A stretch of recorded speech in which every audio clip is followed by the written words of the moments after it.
আসসালামু আলাইকুম। আশা করি আপনারা সবাই ভালো আছেন। আগামীকাল পুঁজিবাজার কেমন যেতে পারে, এই বিষয়ে যদি বলি, তাহলে আজকের মার্কেট নিয়ে কথা বলতে হবে। তারপর আগামীকাল মার্কেট কী হয় এবং ২-১টা নিউজ নিয়ে কথা বলব। স্টক সাজেশন এবং পোর্টফোলিও ম্যানেজ করার জন্য ডেসক্রিপশন বক্সে নাম্বার দেওয়া আছে, যোগাযোগ করতে পারেন। আর মাসের জন্য যারা এন্ট্রি নিতে চান, এন্ট্রি ফি দিয়ে এন্ট্রি নিতে পারেন ১ মাসের জন্য। তো আজকের মার্কেটের যেটা সবচেয়ে ভালো দিক সেটা হচ্ছে ভলিউম।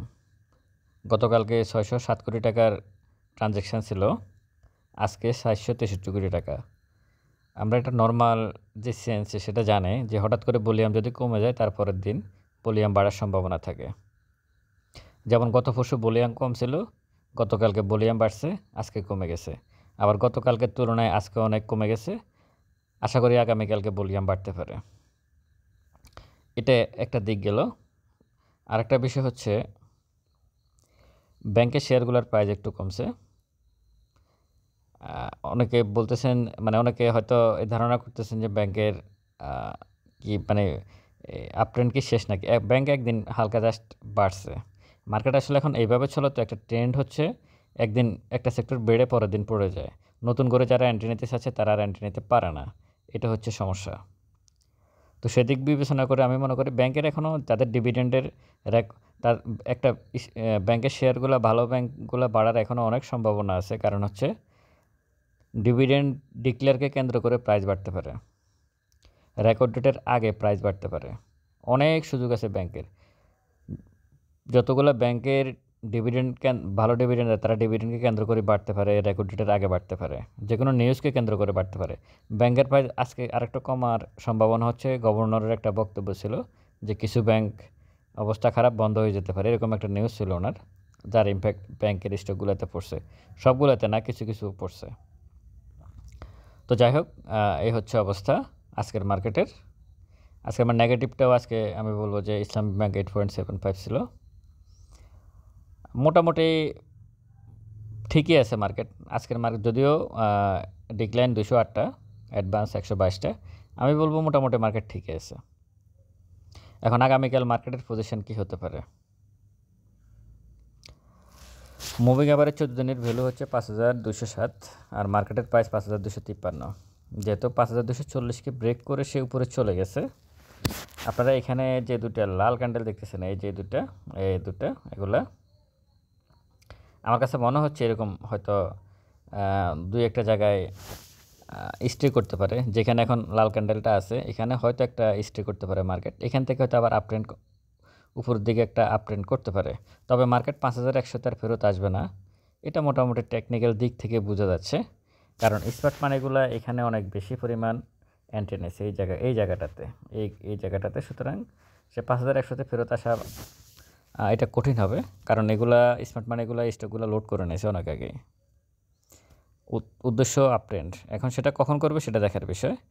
সব কিছু মিলে আগামীকালকে যেহেতু মুভিং এভারেজ 14 দিনের ভ্যালু, ম্যাকডি এবং হিস্টোগ্রামের বার কিন্তু আজকে হালকা নীল হয়ে যাওয়ার কথা ছিল, কিন্তু সেটা গাঢ় আছে। তো সেদিক বিবেচনা করে মার্কেট আগামীকালকে আমি মনে করি পজিটিভ থাকার সম্ভাবনা আছে। 463 কোটি টাকার উপরে ভলিউম হতে হবে, মানে 500 কোটি টাকার উপরে ভলিউম লাগবে আগামীকালকে যদি মার্কেটকে ইন্ডেক্স পজিটিভ রাখতে হয়। 500 কোটি টাকার উপরে ভলিউম থাকতে হবে। এ হচ্ছে অবস্থা। আপনার হাতে থাকা স্টক প্রফিট থাকলে প্রফিট ঠিক করে নেবেন। ছোটোখাটো প্রফিট, আমি আগেই বলছি, পরিস্থিতি এমন যে 5 লাখ টাকার আপনি যদি কমিশন দেন 5,000 টাকা, যদি 10,000 টাকা আপনার প্রফিট থাকে, 8,000 টাকা প্রফিট থাকে, ঠিক করে নিতে হবে। ওই স্টকটা আপনি আবার 1-2 দিন পরে পেয়ে যাবেন। তো সুতরাং আপনারা এইভাবে এখন এইভাবে মার্কেট চলতেছে, এইভাবে মার্কেটের সাথে তাল মিলিয়ে চলতে হবে, অন্য কোনো বিকল্প নেই। আর এখানে একটা স্টক নিয়ে কথা বলতে হবে, সেটা মেইনল্যান্ড ব্যাংক। যেহেতু এখানে অনেকে এই শেয়ারটাতে এন্ট্রি নিয়েছেন, এখন যে জায়গায় আছে এই জায়গায় আরেকটু দেখতে হবে। দেখে আমি আপনাদেরকে বলছিলাম মেইনল্যান্ড ব্যাংকের ব্যাপারে আমি পরিষ্কারভাবে বলে দিয়েছি। সিপারলের যে গ্রাফটা আছে ওটাকে দেখবেন, মেইনল্যান্ড ব্যাংক ওরকম করে কিনা দেখেন। তবে মেইনল্যান্ড ব্যাংক সাধারণত তার ইয়েটা এরকম নয়, মানে তার ক্যারেক্টারটা একটু অন্যরকম। সে পড়তেছে ঠিকই, কিন্তু আবার যখন টান দেয় সে কিন্তু উল্টো হল্টেড হয়ে যায়। যেভাবে হল্টেড করে নিচে পড়ে, আবার সে হল্টেড করে এক টানে উপরে চলে যায়। তার আগের গ্রাফসগুলো এটাই প্রমাণ করে, মানে সে এক জায়গায় স্থির না, অস্থির প্রকৃতির একটা স্টক, দ্রুত পড়ে দ্রুত উঠে। একটু সাবধানতা অবলম্বন করবেন নতুন করে এন্ট্রি নেওয়ার ক্ষেত্রে।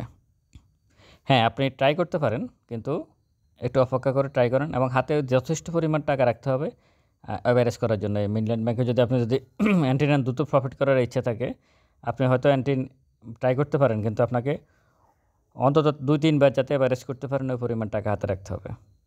বাই সেল আপনারা আপনাদের নির্ধারিত করবেন। এটার জন্য আমি অথবা আমার চ্যানেল কোনোভাবে দায়ী নয়। তো যাই হোক, আগামীকাল মার্কেট আশা করি একটা সবুজ ক্যান্ডেল হবে, হওয়ার সম্ভাবনা আছে, যেহেতু ভলিউম অনেক কমে গেছে। আর সপ্তাহের শেষ দিন, সেদিক বিবেচনা করেও আমি আশা করি যে পজিটিভ কিছু হতে পারে ভলিউমটা যদি বাড়ে। আর দু একটা নিউজ নিয়ে যদি বলি, আমি সন্ধ্যার পরে একটা ভিডিও দিয়েছিলাম।